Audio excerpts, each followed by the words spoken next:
안녕하세요. 법률방송 초대석 전혜원입니다.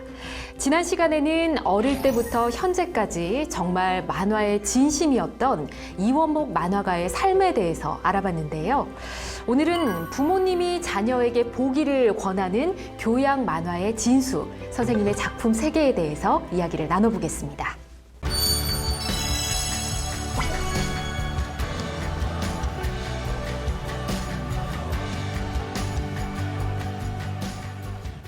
선생님 안녕하세요. 반갑습니다. 안녕하세요. 지난 시간에 정말 시간 가는 줄 모르고 선생님의 이야기를 들었었는데요. 오늘도 재미있는 말씀, 좋은 말씀 많이 부탁드리겠습니다. 네. 자, 본격적으로 오늘은 작품 이야기를 좀 해보고 싶은데요. 작품 이야기를 시작하기 전에 먼저 선생님의 그림체에 대해서 여쭤볼 게 있습니다. 네. 선생님의 그림체 하면 좀 명료하면서도 고급스럽고 이제 교양 만화에 잘 어울린다 이런 이야기들이 많은데 언제 이 현재 그림체를 완성하게 되셨을까요? 제가 그림체라고 할 수 없지만 예전에 독일 가기 전에 그린 그림들은 일본풍이었어요. 왜냐하니까 제가 받은 아르바이트가 일본 만화를 보고 그리는 것부터 미국 만화를 대고 그리고 그건 뭐 그림체하고 관계없고 일본 만화를 보고 그리고 그것을 몇 년 동안 하다 보니까 일본풍이 될 수밖에 없죠. 근데 사람이 손에 한번 화풍이 굳으면은 고치기가 굉장히 힘들어요. 그렇죠. 그게 굉장히 힘들어요. 맞아요. 근데 이제 그런 예전에 그리는 그림체는 약간의 많은 여러 가지가 있는데 극화체, 만화체라고 있습니다. 극화라는 것은 뭐 허영만 씨나 이현세 씨처럼 까치 그런 것처럼 아주 세밀하게 그리는 작업이고 그다음에 만화체라는 것은 제가 그리는 것처럼 요약해가지고 심플하게 하는 그런 장르인데 극화체에는 제가 자신이 없어요. 왜 그러냐면 그것은 기초적인 그림 연습이 완벽하게 돼 있는 사람들이야지 극화를 그릴 수가 있어요. 근데 저는 석고대상 한번 안 해보고 보고 그리면서 만화를 이게 배웠기 때문에 이게 극화체하고 관계가 없어요. 그리고 또 한 가지는 극화체가 이게 너무 손이 많은 거기 가기 때문에 자기 혼자 못해요. 그러니까 조수들이 있어가지고 뭐 풍경 그리는 사람, 그다음 인물 그리는 사람 따로따로 이런 식으로 사람을 이렇게 여러 합동 작업을 해야 되는데 제가 만화책을 택하게 된 결정적인 계기는 제가 이렇게 사람 다루는 걸 너무 싫어해요. 그렇군요. 왜냐하니까 쓸데없이 신경 써야 되고 그리고 배려해야 되고 그리고 내 자유에 제약되는 게 많잖아요. 누구랑 같이 일한다는 게. 근데 저는 뭐든지 혼자서 하는 걸 좋아하기 때문에 그래서 이제 그림체는 만화체 쪽으로 가는데 그쪽으로 굳어지게 된 것이 이 지난 시간에 말씀드렸던 프랑스에서 아스트릭스라는 만화를 보고 그 서점에서 보셨다는 그걸 보고 그래서 그걸 모방한 게 아니라 그런 스타일로 이제 압축해 나간 거죠. 그러다가 서서히 오늘날의 그림체로 온 거죠. 그렇군요. 근데 요즘 만화라고 하면 뭐 웹툰도 굉장히 인기가 많고 대부분 뭐 컴퓨터로 그린다든지 뭐 이렇게 많이 작업을 하잖아요. 근데 제가 듣기로 선생님 직접 아직도 다 그리신다고. 저는 완벽한 아날로그 세대입니다. 뭐 유일한 것이 컴퓨터하고 휴대폰 쓰는 정도인데 이게 왜 그러냐니까 요즘에는 아주 재밌는 예가요. 제가 평생 만화를 그리면서 사용한 잉크가 만년필 잉크가 아니라 제도용 잉크가 있어요. 파로이트잉크라고. 그게 뭐냐니까 금방 마르고 굉장히 색이 진해요. 이렇게 약간 좀 끈끈할 정도로. 근데 이 잉크가요. 제도용 잉크가 품절이 됐어요. 생산을 안 해. 지금 안 나와요? 안 해. 쓰는 사람이 없으니까. 펜으로 그리는 사람이 없으니까. 전부 패드에다가 이 전자패드로 그리죠. 그래서 이제 제가 만화를 그리면은 이 종이에다가 연필로 밑그림 그리고 그 위에다가 펜으로 그린 다음에 지운 다음에 그 다음부터 이제 디지털로 들어가죠. 스캔을 해서 그 스캔한 그 그림을 가지고 거기다가 칼라링을 하는 작업은 제 제자들이 도와줍니다. 이제 컴퓨터를 통해 가지고 하는 거네요. 거네요. 그건 사람이 못해요. 아니 그러면 그 유명한 그 잉크가 품절됐는데 지금 그런 펜이라는 건 어떤 펜으로 그리시는 거예요? 그러니까 어렵게 외국서 구입해 오죠. 국내에서는 팔지가 팔지 않으니까. 아무도 그걸로 그림 그리는 사람이 없으니까. 와, 유일하시네요. 아니 그러면 선생님도 그 생각을 해보셨을 거잖아요. 나도 컴퓨터로 한번 그려볼까? 이 생각 안 해보셨어요? 근데요, 저도 이게 패드가 있어요. 그리고 조금 그릴 줄은 아는데 손맛이 달라요. 아, 그래요? 평생 60년 가까이 이 펜을 잡고 이게 그리는 그 그림체하고 네. 이게 패드에다가 네. 전자펜을 하고는 전혀 감이 달라요. 그러면 이제 선생님 작품 얘기 본격적으로 네. 한번 질문 드려볼게요. 대표 작품 하면 아무래도 먼 나라 이웃 나라지 네, 않습니까? 그렇게 되겠죠. 네, 읽어보면서 어릴 때지만 굉장히 놀랐던 게 이 여러 나라에 대해서 다 알아야 되고 그 나라들 간의 관계도 알아야 되고 네, 네. 또 보편적인 원리에 대한 통찰력이 있어야지 그 연관 관계를 또 알 수가 네, 있잖아요. 이게 어떻게 하신 겁니까 대체? 이 먼 나라 이웃 나라가 처음 나온 것이 유럽 6개 나라예요. 네. 유럽 6개 나라인데 유럽하고 아시아하고는 근본적으로 다른 게 있어요. 네. 아시아는 중국은 도교, 일본은 불교, 한국은 유교 이런 식으로 근본적인 그 멘탈, 네. 의식 구조와 차이가 달라요. 네. 그러니까 사고의 스타팅이 다르다는 얘기죠. 불교라는 것은 윤회가 있잖아요. 네. 내세가 있고 도교라는 것은 기복 진앙이고 유교라는 건 내세가고. 그러니까 한국 사람, 일본 사람, 중국 사람은 제 세계에서 제일 서로 다른 사람들입니다. 근데 유럽은요 동쪽 끝부터 서쪽 끝까지 북쪽 끝에서 남쪽 끝까지 몽땅 기독교입니다. 오. 그게 정교냐 카톨릭이냐 네. 개신교냐 루터교냐 그 차이지 뿌리는 전부 같다는 거예요. 뿌리가 다 같은 예수 그리스도 유일신 사상. 그렇기 때문에 이 사람들은 아무리 찌그락찌그락 싸우고 그래도 근본적인 의식 스타트는 같다는 얘기죠. 그렇기 때문에 유럽의 특징이라는 것이 한 나라만 정확하게 알면 네. 다른 나라들은 그 나라의 바리에이션이에요. 오, 그렇군요. 프랑스와 독일이 아무리 다르다 해도 어휘가 거의 비슷한 게 많고 그리고 서기 800년까지는 같은 교과서를 써요. 역사 교과서. 진짜요? 800년에 갈라지겠으니까.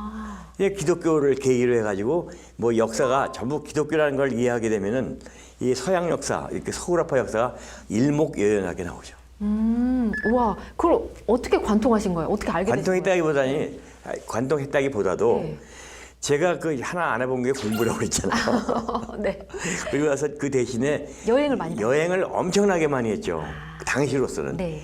70년대, 80년대, 90년대 귀국해서도 매년 유럽에 가가지고 여행을 했으니까. 그러니까 다니다 보면은 독일에서 10년을 살았기 때문에 네. 독일에 대해서는 어느 정도 이해를 한다고 생각을 하거든요. 그리고 그 사람들의 기본적인 멘탈의 구조가 어떻다는 걸 알기 때문에 다른 나라에 가도 꼭 딱 대입하면 대개 답이 나와요. 아, 그러니까 그 나라에 살아보지 않고도 네. 몇 번 가본 곳으로도 얘기를 쓸 수 있는 거죠. 우와, 경험이 중요하네요, 진짜. 그럼요. 와, 진짜 공부를 안 하셨다고 하셨지만 공부를 안 하신 게 절대 아닙니다, 진짜로. 이거 살아있는 공부를 한 거죠. 아, 그렇군요. 그렇게 해서 이 책이 또 탄생을 하게 된 건데 먼 나라 이웃 나라의 구편 이야기를 한번 해볼까 합니다. 네. 대한민국이잖아요. 예, 예. 네. 근데 만화에도 나오지만 선생님이 이제 어릴 때는 우리나라가 참 못 살지 않았습니까? 그렇죠. 최빈국이었는데 지금 완전한 선진국이 됐다고 네, 해도 네, 네. 됩니다. 근데 이 전 세계에 유례가 없는 일이라고 모두가 얘기를 하는데 유일무이하죠. 그죠? 유일무이하죠. 근데 선생님께서는 이 가장 큰 발전 요인이 뭐라고 생각하십니까? 몇 가지가 있는데요. 네. 이제 세계하고 이렇게 쭉 비교해 보면은 한국이 그러니까 이 한국이라는 나라가 이 숲속에 있으면 나무밖에 안 보이잖아요. 네. 근데 이제 세계를 떠돌아다니면서 위에서 이렇게 내려다 보면은 이게 숲이 보인단 말이에요. 네. 그리고 옆 숲도 보이고 네. 저 뒤에 있는 숲도 보이고 그러면 비교가 가능하지 않습니까? 그렇죠. 그런 의미에서 이 한국을 세계하고 비교해 볼 때 몇 가지 특징이 있어요. 첫째로는 그 1910년에 한국이 이제 조선이 멸망함으로 해서 네. 그건 불행한 얘기지만 우리 계급 사회가 없어졌잖아요. 그렇죠. 근데 지금 일본에 지금도 황족이라는 게 있어요. 네. 그 계급이 아직 남아 있다는 얘기죠. 큰 건 아니지만. 네. 그래서 완전히 계급 사회가 무너지기 때문에 아무나 노력하면 될 수 있다는 가능성이 있는 거죠. 그다음에 두 번째로 이것도 불행한 얘기지만 6.25 동란으로 해서 완전히 남북 대치라는 것이 우리로 하여금 생명을 걸고 일하지 않을 수 없게 네. 죽기 살기로 할 수밖에 없었던 그건 어떤 의무죠. 그런 거 점도 있고.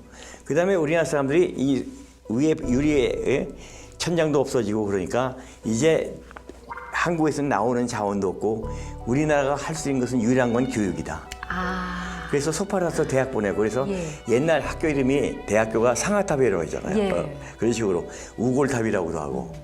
그래서 교육에 전부 올인했는데 지금도 그렇지만 네. 그 인재들이 그때 키운 인재들이 우리나라를 이끌었고 그리고 마지막으로 우리나라의 유교 정신이 네. 우리나라를 이렇게 이끈 겁니다.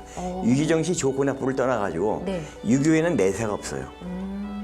유교에 내세가 없죠. 종교 진정한 그 일반적으로 종교라는 것은 이슬람교 할 것 없이 전부 내세가 있잖아요. 불교도 윤회가 있고 네. 뭐 힌두교도 내세고 근데 우리나라만 유교만은 내세 개념이 없어요. 그렇기 때문에 우리나라 사람들 기본 의식이 죽으면 말짱 할 거야. 살아생전에 모든 걸 다 누려야 돼. 네. 그래서 권력, 명예, 돈 이걸 다 살아생전에 누려야 되기 때문에 모든 걸 올인할 수밖에 없죠. 이런 조건들이 우리나라 한국 사람들이 이렇게 발전할 수 있는 그런 그 저력이 된 거죠. 와, 말씀 듣고 보니까 정말 열심히 할 수밖에 없던 상황이 생긴 거구나 싶어요. 예. 자연스럽게 어떻게, 그죠? 그리고 또 우리가 그 일제시대 때 우리의 그 정체성을 잃지 않고 우리의 콘텐츠를 유지해 왔다는 거, 우리의 문화와 정체성을 지켜왔다는 게 네. 또한 대단히 중요한 요소입니다. 어떻게 보면 그 정체성이 또 오늘날의 K컬처가 된 게 아닌가 예. 싶기도 하고요. 그래서 예. 그 얼마 전에는 글로컬리즘이란 말이 있었어요. 글로컬리즘이라는 것이 네. 서양의 걸 갖다가 우리식으로 약간 가미를 해서 네. 저 사람들에 맞게끔 해야 된다. 근데 K컬처라는 건 뭔지 아세요? 앞으로 미래는 한국의 것을 안 고치고 그대로 내놓는 게 K컬처예요. 앞으로. 맞네요. 그렇게 되면 좋겠어요. 그래서 네. 예를 들어서 비빔밥을 만드는데 미국 사람들 비빔밥까지 달달하게 치즈 넣어가지고 하는 것보다 This is original Korean 비빔밥 이렇게 되면은 매워도 불닭이 나면 인기는 거 맞아요, 보세요. 맞아요. 네. 눈물을 찔찔 흘리는 한이 있어도 코리아니까 먹는 거죠. 아, 그래서 앞으로의 글로벌리즘 그것은 한국 거를 당당하게 가지고 한국적 특색을 살리는 것이 K컬처입니다. 와, 말씀만 들어도 뭔가, 어깨가 뭐 좀 올라가는 이런 느낌이 드는 것 같습니다. 먼 나라, 이웃 나라 얘기는 뭐 해도 끝이 없겠지만 저희가 이제 다음 작품 얘기를 한번 네. 해볼게요. 이 주제를 왜 다루셨을까 궁금해지기도 합니다. 이원복 교수의 와인의 세계, 세계 와인. 아, 예. 이 만화를 그리게 된 어떤 동기가 또 있으셨더라고요. 내가 이 와인에 대해서 만화책을 만든다는 상상조차 안 했어요. 아, 그러니까 즐겨 마시기는 해도 네. 내가 아는 것도 없는데 무슨 와인책을 만들어. 그런데 그 당시에 이상한 일본 만화가 하나 유행했어요. 저 뭔지 알 것 같아요. 예, 예. 네. 무슨 물방울 해가지고 예. 나오는 건데. 근데 일본 문화의 특징이 뭐냐면요. 이게 굉장히 세심합니다. 아, 그리고 이게 오다쿠란 말이 있듯이 네. 깊이 파고 들어가는 그게 다 좋은데 네. 만화적 상상력도 다 좋은데 일본 문화에는 뼛속 깊이 서양 문화에 대한 컴플렉스가 있어요. 아, 그렇군요. 그 명치 유신이 전부 서양을 복귀한 거기 때문에 네. 이게 오리지널에 대한 컴플렉스가 있는 거예요. 그러다 보니까 그 만화를 보면은 프랑스 와인을 칭찬하는 게 아니라 거기에 대한 숭배를 하는 거예요. 이건. 그래서 신에 뭐 이렇게 뭐 이름을 예. 붙였는지 모르겠네요. 그러니까 네. 그 얘기를 이렇게 그 만화를 읽다 보면은 야 프랑스 문화, 이태리 문화 이거는 우리하고는 차원이 다른 거구나 이런 생각이 들어요. 문화적인 열등감이 생긴단 말이야. 네. 이건 안 된다. 아니 와인이라는 게 내 돈 내고 내가 사 마시는 건데 왜 와인을 갖다 사 마시면서 숭배하면서 경배하면서 마시냐? 와인 주권을 찾자. 네. 그래서 와인은 와인이다. 그것이 메시지예요. 숭배의 대상이 아니다. 네. 우리가 왜 프랑스 이 와이너리의 조카 사위의 직업을 알아야 되고 그 며느리가 어느 와이너리의 며느리가 누구랑 이혼하고 누구랑 그걸 우리가 왜 알아야 되느냐. 그러니까 그 와인을 순수하게 이렇게 너무 이렇게 부풀리지 말고 와인은 있는 대로 음료일 뿐이고 네. 내가 내 돈 주고 마시는 거다. 주권을 갖고 주체를 갖고 마시자 그런 얘기죠. 조금 더 객관적으로 바라보자. 그렇죠. 이런 네. 말씀이신 거네요. 와. 그러자면은 이제 기본적인 와인 상식이 좀 있어야 돼요. 그죠, 그죠. 근데 와인 상식이라는 게 상당히 왜곡되고 과장된 게 많아요. 예를 들어서 마리아주 하나만 해도 네. 이 와인은 어느 음식에 맞습니다. 다 거짓말이에요. 와인의 특징은 네. 그게 왜 서양에서는 와인이 발달하고 우리는 안 발달했냐. 우리에게는 항상 음식에 국물이 있잖아요. 그렇죠. 서양에는 국물이 없어요. 네. 그러니까 그 이게 국물 대신에 마시는 것이 포도가 많이 나는 데는 와인, 안 나는 데는 맥주 이런 식으로 되는 거죠. 그렇죠. 그러니까 그 마리아주라고 해서 궁합이라고 그러는데 그 물론 있죠. 이거 마시면 돼. 네. 근데 원칙은 간단합니다. 무거운 음식에는 무거운 와인, 네. 가벼운 음식에는 가벼운 와인. 그 고기는 그리고 레드 와인 뭐 이렇게. 아니 그게 아니고 그게 아니고요? 그게 아니에요. 네. 고기가 레드 와인이라는 건 그 법이 없어요. 그러니까 고기하고 먹을 때도 아주 무거운 화이트 와인 좋아요. 아, 예를 들어서 무거운 화이트 와인도 괜찮다는 예를 들어서 거예요. 그러니까 무거운 음식에는 무거운 와인, 네. 가벼운 음식에는 가벼운 와인, 단 음식에는 단 와인. 아. 그래서 디저트 와인이 단 거 안에 되게 네. 초콜릿이나 그런 거고 먹으니까. 그러니까 다시 얘기해서 음식과 와인이 서로 상충되면 아니한다. 그 정도지 뭐 여기에는 뭐 어쩌고 저쩌고 하는 건 상당히 그건 업자들이 만들어내는 일종의 마케팅이죠. 그렇군요. 진짜 중요한 거 배웠습니다. 알겠습니다. 상충되지 않고 네. 무거운 건 무거운 것끼리, 가벼운 건 가벼운 것끼리 기억하고 있어야 되겠습니다. 자, 그리고 이번에는 또 다른 만화 이야기를 질문 드려볼게요. 이 교양 만화라고 하지만 좀 사실은 이데올로기를 다루기는 쉽진 않거든요. 근데 만화를 보는 자본주의, 공산주의 이념을 소재로 한 만화입니다. 이 작품을 통해서 뭔가 전하고 싶은 말씀이 있으셨던 건가요? 네. 1987년에 6.29 선언이 있었죠. 그렇죠. 그 후에 한국이 이념적으로 굉장히 혼란이 심했습니다. 맞습니다. 근데 그 문제가 뭐냐면 혼란이 심할 수는 있는데 자본주의가 뭔지도 모르고 자본주의 한다고 그러고 사회주의가 뭔지도 모르면서 사회주의 한다고 그러고 그러니까 이념의 기본을 모르면서 서로 싸우기만 하는 거예요. 그러니까 어느 분이 당신 저기 그 자본주의와 공산주의를 만화 한번 비교해라. 그렇게 제안이 들어왔거든요. 네. 그래서 아니 지금 89년, 87년 때 동구권 무너지기 전인데 네. 내 공산주의를 안 가보고 어떻게 남의 이데올로기를 비난하느냐. 동독은 가봤지만 네. 그것도 뭐 그렇게 중요한 게 아니고. 네. 그래서 이 남의 이데올로기를 함부로 비교할 수 없다. 그렇게 얘기하니까 그럼 다녀와라. 그분이 이제 어느 유명하신 분이에요. 네. 그래서 그분이 스폰을 해가지고 예. 경제학 교수하고 둘이 그 무너지기 전에 소련과 동구권을 돌았죠. 와, 쉽지 않은 경험인데요. 근데 거기에서 느낀 예. 것이 저거 1, 2년 안에 사회주의 무너질 것이다. 공산주의 무너질 것이다. 그걸 예감을 했어요. 그래요? 사회주의의 가장 큰 문제가 뭔지 아세요? 모두의 것은 누구의 것도 아니다. 그러니까 예를 들어서 그런 거예요. 식당에 가서 테이블 3개인 자리에 종업원이 10명이야. 네. 왜냐면 공산주의에는 헌법에 모든 노동자는 직업을 가질 권리가 있다거든요. 네. 그러니까 라디오 공장에서 일하다가 라디오 공장 망하면 식당에다 꽂는 거야. 아무렇게나. 청소부를 꽂든지. 예. 그러다 보니까 이게 전혀 관련이 없는 사람들이 그 종업원으로 10명이 일하고 있는데 여기 곰탕 한 그릇 주세요. 그러면 아무도 일을 안 해. 이게 모두의 것은 아무의 것도 아니라는 네. 얘기죠. 그런 사회가 극단적으로 경쟁에 몰려있는 자본주의와 비교가 되겠어요. 그래서 89년에 무너진 거죠, 결국. 그러시군요. 그래서 그 자본주의와 공산주의를 비교했는데 예.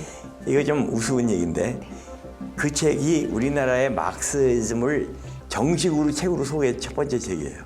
오, 그런가요? 옛날엔 그때는 막 금기서 뭐 이런 거 금기서였고 금서. 73년인가 그때 우리 형이 독일에 있다가 일시 귀국했는데 공항에서 네. 책을 다 뺏겼어요.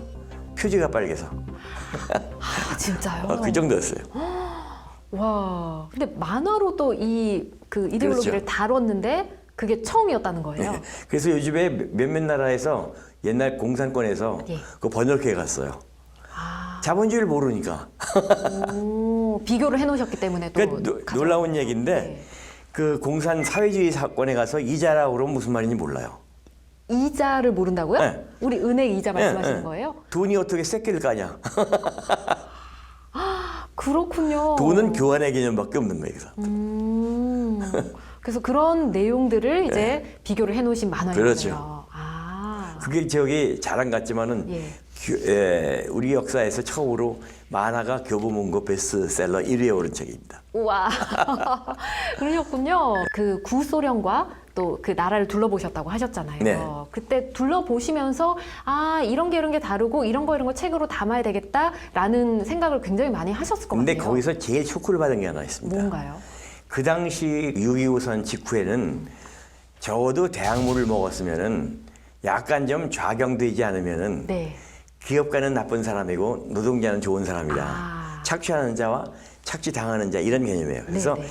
그 겉모습은 아니지만 좀 이 자본가 내진 기업에 대해서 특히 대기업에 대해서 상당히 부정적인 인식을 가졌을 때요. 근데 제가 제일 쇼크를 먹은 게 네. 모스크바 공항에 딱 내렸는데 놀라지 마세요. 모든 카트에 삼성 마크가 찍혀 있어. 오. 공산권 무너지기 전인데 네. 그걸 보고 그냥 너무 놀래가지고 이게 어떻게 된 거지? 그건 뭐냐면 우리가 그렇게 막 컨트롤하고 그래도 전 세계로 이미 기업가들이 누빈 거예요. 한류가요. 네. 기업가들의 이런 역할이 없으면 절대 있을 수가 없습니다. 기업가들의 그 노력 위에 우리의 국력의 성장, 네. 그리고 스포츠의 성장, 네. 이런 것들이 종합돼서 한류라는 것이 나오는 거예요. 아, 이 한마디에 지난 몇십 년의 역사가 지금 다 담겨 있는 것 같습니다. 그렇죠. 와, 알겠습니다. 뭔가 뿌듯해지는 순간이네요, 또. 자, 그 다음에 이 책 이야기를 좀 질문 드려보고 싶습니다. 신의 나라, 인간 나라. 네. 종교와 신화, 철학, 3부작으로 그리셨는데, 네. 아, 이게 먼 나라, 이웃 나라보다 어떻게 보면 소재가 더 위아래로, 무겁죠? 예, 굉장히 넓은데 어떻게 쓰셨나요? 근데 학문이라는 것이 대단히 이제 학자분들한테 죄송한 얘기지만 쉬운 얘기를 어렵게 풀어놓은 게 학문이거든요. 그런가요? 아니 경제 얘기도 네. 경제서적 아무리 읽어봤자 결론은 그거예요. 수요가 많으면 가격은 올라가고 공급이 넘치면은 가격은 떨어진다. 네. 그런 쉬운 얘기를 뭐의 원칙 확 했는데 종교와 철학도 마찬가지예요. 마찬가지예요. 근데 그걸 왜 썼냐 하면은 그 인간으로서 갖춰야 될 최소한도 기본 소양은 있다. 네. 그게 뭐냐면 종교, 철학, 그다음에 신화. 네. 신화라는 것은 하나의 국민성을 결정하는 제일 중요한 요소고 철학은 철학이 없으면 그건 뭐 돼지하고도 비교될 수 있는 것이고 그리고 이 종교라는 것은 그것이 그 전 세계를 이해하는 제일 중요한 키워드예요. 맞아요. 종교. 그런 것 같아요. 이슬람교 이해 못하고 아랍을 이해 못하듯이 네. 그리고 기독교를 모르고 서양을 이해 못하듯이 그래서 기본 소양인데 내가 이것을 다룰 문제는 아니지만 만화의 입장이라는 것이 만화를 갖다가 100% 믿는다. 네. 이것이 종착역이 아니고 브릿지다 이거죠. 이 만화를 읽고 어느 정도 관심을 갖고 네. 그것을 좀 더 깊이 알고 싶으면은 이제 정식 서적을 읽으시라 하는 그런 브릿지의 개념으로 맞는 거죠. 아, 그래요. 이 세 가지 개념은 기본적으로 좀 알고 있어야 한다라는 최소한도. 생각이셨던 그게 문사철 아니에요, 거죠. 결국은? 그렇군요. 기본 교양이죠. 와, 이거 만드실 때, 책 그리실 때 자료 조사하는 것도 참, 엄청나죠. 예, 네. 대단하셨을 것 같아요. 한 3-4년 걸렸죠, 잘 오셔서. 아, 그리고 이걸 또 자연스럽게 엮어가야 되잖아요. 엄청난 작업을 하셨습니다. 자, 이렇게 여러 가지 선생님 작품에 대해서 이야기를 또 나눠봤는데, 아, 이제 마지막으로 방송 보고 계시는 분들께 꼭 전하고 싶은 말씀이 있다면 한 말씀 부탁드리겠습니다. 글쎄요, 이건 뭐 엉뚱한 얘기인지 모르겠지만 요즘 우리 사회가 굉장히 혼란하거든요. 네.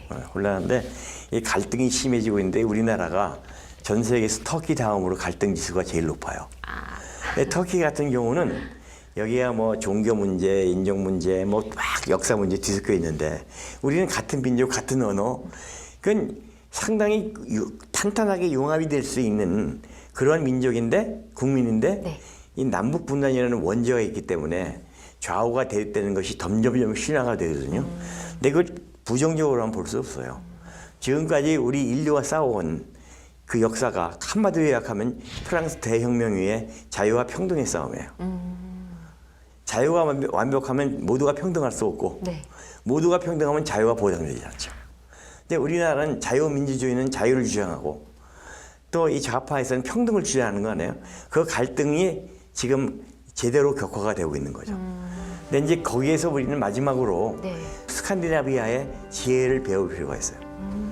왜냐하면 그 사람들은 지혜라기보다도 네. 역사에서 오는 그런 결론인데 이 스칸디나비아는 17세기만 해도 북쪽이 제일 강국이었어요. 예. 근데 그 다음부터는 아주 2등 국가로 약소 국가로 가라앉은 다음에 이 동쪽에는 러시아, 남쪽에는 독일, 오스트리아, 네. 서쪽은 프랑스, 그쪽에 또 영국에 빙 둘러싸여 있죠. 네. 그러니까 이 사람들의 가장 큰 특징이 뭐냐면 너무 나대면 안 된다. 아, 잘난 척하지 마라. 네. 그리고 너무 심하게 하면 당한다. 적당히 하자. 그래서 스칸디나비아의 복지, 민주주의 이것이 결론은 이것이 자유와 평등을 적당히 조절한다는 겁니다.